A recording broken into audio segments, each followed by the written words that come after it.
പത്മരാജൻ്റെയും ഭരതൻ്റെയും ഒക്കെ സിനിമകളിലൂടെ മലയാള സിനിമകളിലേക്ക് കടന്നു വന്ന താരമാണ് ശ്രീ അശോകൻ. തുടക്കം മുതൽ തന്നെ നായക പ്രാധാന്യമുള്ള ചിത്രങ്ങളാണ് അദ്ദേഹത്തിന് ലഭിച്ചത്. സീരിയസ് കഥാപാത്രങ്ങൾക്കൊപ്പം കോമഡിയും അദ്ദേഹത്തിന് ഇണങ്ങുമെന്ന് അദ്ദേഹം തെളിയിച്ചു. 30 വർഷമായി മലയാള സിനിമയിൽ നിറഞ്ഞു നിൽക്കുന്ന ശ്രീ അശോകനാണ് ഇന്ന് നമ്മുടെ കൂടെയുള്ളത്.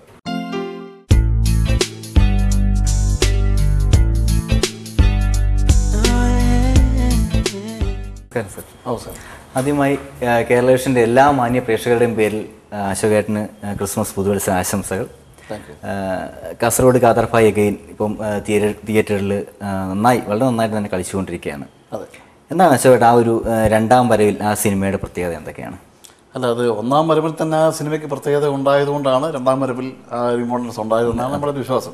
കാരണം അത് ഒന്നാം എൻ്റെ ഫസ്റ്റ് പാട്ട് ഇതാണ്, പിന്നെ മ്യൂസിക് പരേഡാണ്. അതെ, അതും ഭയങ്കരമായിട്ട് കളക്ട് ചെയ്തത് അന്നത്തെ സൂപ്പർ ഹിറ്റിൽ ഒന്നാണ്. സെക്കൻഡ് പാർട്ടാണ് കാസർഗോഡ് കാതർഭായ്, അതും സൂപ്പർ ഹിറ്റ്. അപ്പം ഈ രണ്ട് പടത്തിൻ്റെ ഒരു പിന്നെ ഇത് വെച്ചാണ് അസസ് ചെയ്തുകൊണ്ടാണ് സ്കോപ്പ് അതിനകത്തുണ്ടായിരുന്നു. ഞങ്ങൾ പ്രേക്ഷകർക്കെല്ലാം വളരെ സുപരിചിതമാണ് ഫസ്റ്റ് പാർട്ട്. അപ്പം സെക്കൻഡ് പാർട്ടിൽ അതേ ഇതിൽ തന്നെ ഞങ്ങൾക്ക് പ്രതീക്ഷിക്കാമോ എന്നാണ് ഞാൻ ചോദിക്കുന്നത്. പ്രതീക്ഷിക്കാന്ന് വെച്ചാൽ നിങ്ങൾ പടം കാണുക, അപ്പോൾ കണ്ടാൽ നിരാശപ്പെടേണ്ടി വരില്ല. ഏതായാലും തേർഡ് പാർട്ടും നന്നായിട്ടും വളരെ നന്നായിട്ട് പണം കളക്ട് ചെയ്തുകൊണ്ടിരിക്കുകയാണ്. പിന്നെ അതാണ് ആ സെക്കൻഡ് പാർട്ടിൻ്റെ കൂടെ ഗുണം കൊണ്ടാണ് തേർഡ് പാർട്ട് എടുക്കാനുള്ള ടെൻഡൻസി ഉണ്ടായിരിക്കുന്നത്. ഓക്കെ. അപ്പം നമുക്ക് ക്രിസ്മസ് പുതുവത്സര വേളയാണിത്. എന്താണ് അശോകേട്ടൻ്റെ ക്രിസ്മസ് ഓർമ്മകൾ, പുതുവത്സര ഓർമ്മകൾ എന്തൊക്കെയാണ്? ഈ ക്രിസ്മസ് എന്ന് പറയുമ്പോൾ നമ്മുടെ എന്താണ് എൻ്റെ മനസ്സിൽ വളരെ കുട്ടിക്കാലം പോലുള്ള ഓർമ്മ എന്ന് പറയുന്നത്, ക്രിസ്മസ് എന്ന് പറയുമ്പോൾ ക്രിസ്മസ് ലൈറ്റ്, നല്ല കേക്ക് കഴിക്കാന്നുള്ളൊരു ഓർമ്മയാണ്. കേക്ക് നമ്മൾ ആദ്യം ഭക്ഷണത്തോടാണ്. അതെ, ഭക്ഷണമാണ്. കാരണം ഈ ക്രിസ്മസ് പറയുമ്പോൾ മനസ്സിൽ വരുന്ന നല്ല കേക്കുകൾ. അപ്പോൾ അന്നൊക്കെ ഈ ഇപ്പൊക്കെ കേക്കുകളൊക്കെ വളരെ സുലഭമല്ലേ? ഒരുപാട് എല്ലായിടത്തും ഉണ്ടാവില്ല. ഏത് ടൈപ്പ് അന്നൊക്കെ എൻ്റെ ചെറുപ്പ കുട്ടിക്കാലങ്ങളിലൊക്കെ ആകെ ഒരു 1-2 ടൈപ്പ് കേക്ക് കഴിക്കാൻ ക്രിസ്മസിന് കാത്തിരിക്കും കേക്കിന്.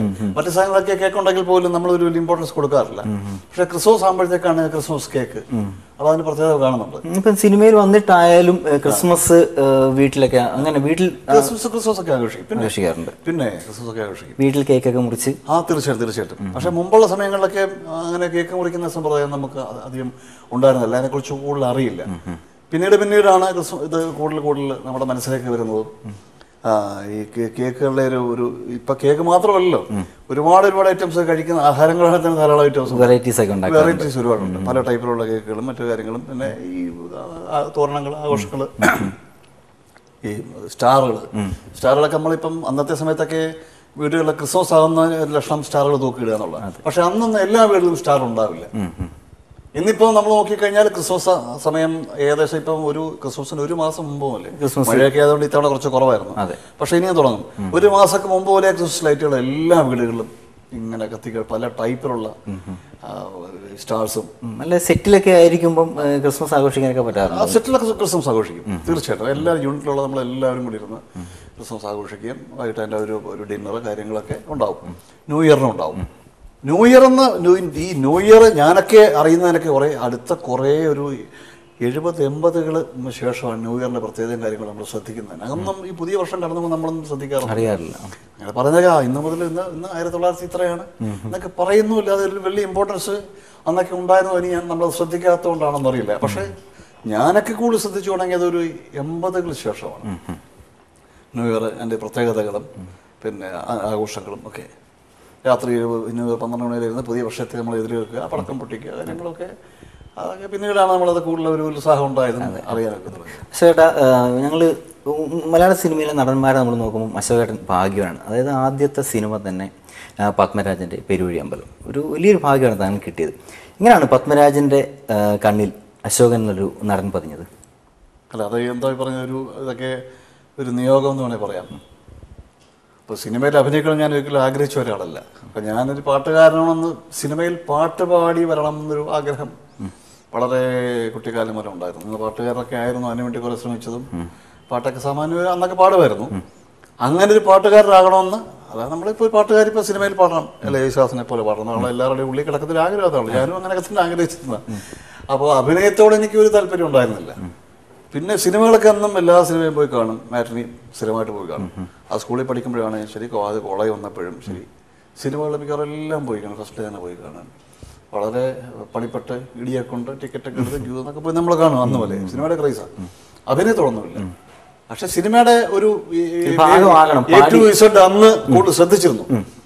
അന്ന് ഇവിടില്ലല്ലോ, മദ്രാസിലല്ലേ. അപ്പൊ മദ്രാസിൽ ഏതൊക്കെ സിനിമ നടക്കുന്നു, ഇന്ന സ്റ്റുഡിയോ, ഇന്ന ഫ്ലോറിൽ, ഇന്ന ബാനറിൽ, അതൊക്കെ കാണപ്പെടാം എനിക്ക് ഞാൻ പഠിക്കുന്ന സമയത്ത്.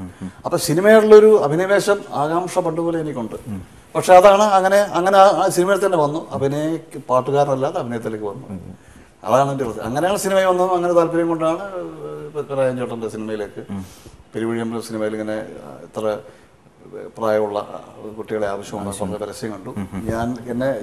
എന്നെക്കാട്ടുള്ള എൻ്റെ ബ്രദർ ഇൻട്രസ്റ്റ് എടുത്ത് ആപ്ലിക്കേഷൻ ഫോട്ടോസ് അയച്ചു. അതെൻ്റെ പ്രൊഡ്യൂസർ ജോസ് പ്രകാശ് സാറിന് അനിയനാണ്. അദ്ദേഹത്തിൻ്റെ അഡ്രസ്സ് കൊടുത്തു. അത് കിട്ടി, മറുപടി നിങ്ങളുടെ കത്തും ഫോട്ടോയും കിട്ടി, നേരിട്ട് കാണാൻ താല്പര്യപ്പെടുന്നു പറഞ്ഞ്. അങ്ങനെയൊക്കെ ആയപ്പോഴും നമുക്കൊരു ഒന്നൊരു സിനിമ പ്രൊഡ്യൂസറിൽ കത്ത് വരുമെന്ന് പറഞ്ഞാൽ നമുക്കൊരു വലിയൊരു അഭിമാനമാണ്. ഞാൻ ഒരുപാട് പേരെ കൊണ്ട് കാണും. എക്സൈറ്റഡ്. പിന്നെ റിപ്ലൈ വരിക, കാണണം എന്നൊക്കെ പറയുമ്പം നമ്മുടെ എന്തോ ഒരു വിശ്വസിക്കാനേ വയ്യാതൊന്നും, ആലോചിക്കാൻ വയ്യാത്ത കാര്യം അതൊക്കെ. അങ്ങനെ ട്രിവാൻഡ്രത്ത് പോയി ഒരു ഇന്റർവ്യൂ പങ്കെടുത്തു. കുറെ കുട്ടികളൊക്കെ ഉണ്ടായിരുന്നു. ഒരു പ്രതീക്ഷയില്ല. കാരണം സിനിമ എന്ന് പറഞ്ഞാൽ നമ്മുടെ മനസ്സ് മുഴുകിയ സൗന്ദര്യമുള്ള, നമ്മളെ വിളിച്ചു വന്നു പോയി നോക്കാം കിട്ടട്ടെ എന്നൊക്കെയുള്ള രീതിയിൽ. അല്ലാതെ അഭിനയത്തോടൊന്നും ബന്ധമൊന്നുമില്ല. ഒരിക്കലും കിട്ടുമെന്ന് വിചാരിച്ചല്ല. സിനിമ എന്ന് പറഞ്ഞാൽ നമ്മുടെ മനസ്സിൽ മുഴുകിയ ഗ്ലാമർ എന്നൊരു സംഭവമാണ് അന്നൊക്കെ സിനിമ. അപ്പൊ അത് എൻ്റെ അന്നത്തെ രൂപം വെച്ചും അശേഷമില്ലാത്തതാണ്. അപ്പൊ അങ്ങനെ ഒരാൾക്ക് എങ്ങനെ സിനിമയിൽ അഭിനയിക്കാൻ പറ്റും എന്നുള്ളതാണ് ഒരു ചോദ്യം. പക്ഷേ അന്നത്തെ എൻ്റെ രൂപത്തിന്, ആ ക്യാരക്ടർ എൻ്റെ അന്നത്തെ രൂപത്തിന് കറക്റ്റായിരുന്നു. അതുകൊണ്ടാണ് രാജൻ ചേട്ടൻ എന്നെ ആ റോളിൽ സെലക്ട് ചെയ്യാനും. അത് വിധിയാണ്, നടക്കേണ്ടതാണ്. അതാണ്.